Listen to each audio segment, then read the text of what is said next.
ఢిల్లీ వేదికగా తెలంగాణ బీజేపీ రాజకీయం మారిందా? బండి సంజయ్ నివాసంలో కాషాయ నేతల కోలాహలం విందు వెనుక అసలు మతలబేంటి? లంచ్ మీటింగ్ పేరుతో లీడర్లంతా ఒక్కటయ్యారా? గతంలో ఉన్న గ్యాప్లన్నీ ఈ ఒక్క విందుతో సమసిపోయాయా? తెలంగాణ కాంగ్రెస్ సర్కార్ను టార్గెట్ చేసేందుకు ఢిల్లీ వేదికగా సరికొత్త వ్యూహాలు సిద్ధమవుతున్నాయా?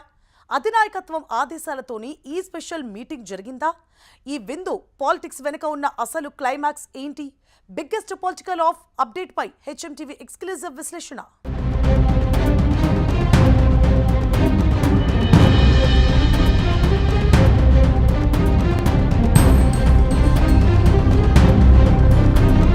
ఢిల్లీ అంటేనే రాజకీయాల రాజధాని.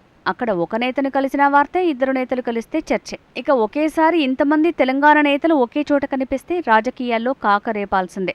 ఇప్పుడు అదే జరిగింది. ఢిల్లీలోని కేంద్ర మంత్రి బండి సంజయ్ నివాసంలో వరుస సమావేశాలు జరిగాయి. కేంద్ర మంత్రి కిషన్ రెడ్డి, ఎంపీలు డీకే అరుణ, ధర్మపురి అరవింద్, రఘునందన్ రావు, గేడం నగేష్, ఈటెల రాజేందర్, లక్ష్మణ్, కొండా విశ్వేశ్వరరెడ్డి, ఎమ్మెల్యేలు హరీష్ బాబు, సూర్యనారాయణ గుప్తా తదితరులు లంచ్ మీట్లో పాల్గొన్నారు. అలా కీలక నేతలు బండి నివాసంలో భేటీ కావటం ఆసక్తికరంగా మారింది. అయితే అసలు ట్విస్ట్ ఇక్కడే ఉందంటున్నారు రాజకీయ విశ్లేషకులు. ఇది తినండి, మాట్లాడండి, వెళ్ళండి అనే సాధారణ లంచ్ మీటా, లేక తెలంగాణ బీజేపీ భవిష్యత్తు రాజకీయ కార్యాచరణపై జరిగిన వ్యూహరచన సమావేశమా అన్నదే అసలు ప్రశ్న. నేతల మధ్య సమన్వయం, ఐక్యత, అంతర్గత విభేదాలను పక్కన పెట్టడం, వచ్చే ఎన్నికలను టార్గెట్గా పెట్టుకుని కలిసికట్టుగా పనిచేయటం వంటి అంశాలపై దృష్టి పెట్టారట. పార్టీ బలోపేతానికి నేతలంతా కలిసి పనిచేయాలని అధిష్టానం ఇప్పటికే సీరియస్గా వార్నింగ్ ఇచ్చేసిందట. ఈ నేపథ్యంలో లంచ్ భేటీలకు మరింత ప్రాధాన్యత ఏర్పడింది అనటంలో ఎలాంటి అతిశయోక్తి లేదు.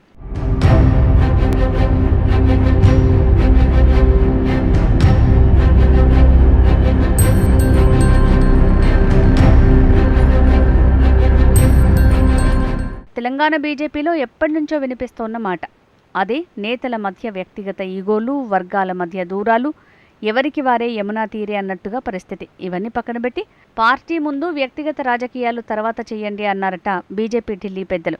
ఇటీవల తెలంగాణ నేతల మధ్య సమన్వయం పెంచేందుకు పార్టీ వ్యవహారాల ఇన్ఛార్జి అభయ్ పాటిల్ చెయ్యని ప్రయత్నం అంటూ లేదు. ముఖ్యంగా బండి సంజయ్, ఈటెల రాజేందర్ వంటి కీలక నేతల మధ్య సయోధ్య కుదిర్చారు.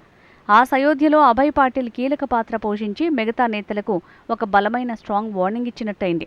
ఇప్పుడు అదే ఫార్ములాను మరింత విస్తరించి ఢిల్లీలో ఒక్కొక్కరుగా నేతలను కలుపుకుంటూ పోతున్నారా అన్న చర్చ మొదలైంది. ఎందుకంటే కుంపటి ముందు మంట ఆర్పుకోకుండా పక్కింటికి వెళ్లి నిప్పు పెట్టలేం. ఇతర పార్టీల నుంచి నేతలను బీజేపీలోకి తీసుకురావాలంటే ముందుగా సొంత ఇంట్లోనే ఐక్యత ఉండాలన్నది అధిష్టానం వాదన. అందుకే బండి నివాసంలో ఈ వరుస సమావేశాలు నిర్వహించారట. మరోవైపు కాంగ్రెస్ ప్రభుత్వంపై పోరాటానికి భవిష్యత్తు కార్యాచరణపైన చర్చ జరిగినట్టు తెలుస్తోంది. ప్రజా సమస్యలు, ప్రభుత్వ వైఫల్యాలపై పోరాటం, పార్టీని గ్రామస్థాయి వరకు బలోపేతం చేయటం, వచ్చే ఎన్నికలకు క్యాడర్ను సిద్ధం చేయటం, ఇవన్నీ ఈ చర్చల్లో భాగమయ్యాయట.